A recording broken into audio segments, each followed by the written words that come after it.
go. With retail sales, this is a March number. It's up 1.6. How's that for growth, guys? 1.6, much better than the 1%. No revision. Strip out autos, still strong, up 1.2. And we gained 0.2 from -0.4 to -0.2 on our last look. Strip out autos and gas sales. Guess what? All you weak thinkers out there, still close to 1%, up 0.9. The control number, 1%. That's multiples of expectations. This certainly does put a bit of a question mark in those expecting this big hump in growth. Philly Fed, now this is an April number. It's a little light, but it's still 8.5. We were looking for 11 to 12, 13.7 unrevised. Finally, initial claims. We breached 200,000 last week. Now we're even moving closer to 190, 192,000. So that's down 5 because last week's 196 moved to 197. Strip out 5, you end up at 192. Welcome to 1969. Finally, continuing claims move from 1.716 to 1.653 million. These numbers look pretty good. I know, though, Joe Lavorgna not looking at a big outlook. Production, capital spending. I don't know. I think there's something called a pause, and I think we'll see a reset to the better as we move along on some of these unresolved issues. Joe, back to you. I'm wondering whether we could have a sequential rise in GDP after the trade data.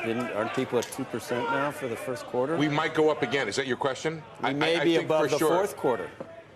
That would not be crazy at this point. But I just want to know if when Rick said welcome to 69, did he mean summer of love? Is that what he's talking about, Rick? Is that... I guess it's the 50th anniversary, right, of the Summer of Love. Well, I'll tell you what, it really is quite amazing to watch the initial claims. Jolts, we get depressed now because it moved all the way down to 7 million job openings. I don't know. I think that there's a reset coming, but I think many analysts are looking at the wrong outcome to that reset. What about the Liesman first quarter crappy GDP numbers? Okay, so...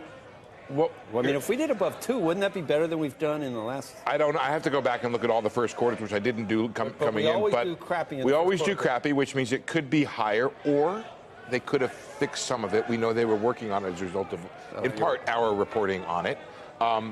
We also know, according to Mike England from Action Economics, thank you for this, Mike. I know we have a call we've got to do on this, but March is supposed to be the bad month.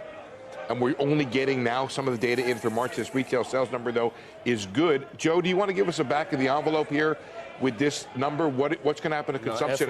Yeah, that's what I mean. Yeah, so consumer spending. No, let's hear Joe's assessment. Joe, when you plug retail sales into your GDP model, my work doesn't. What happens to consumption? The data this morning certainly looks pretty good. It looks good. But this is more about the rebound, the normal rebound in Q2, than it is about what happened in the first quarter.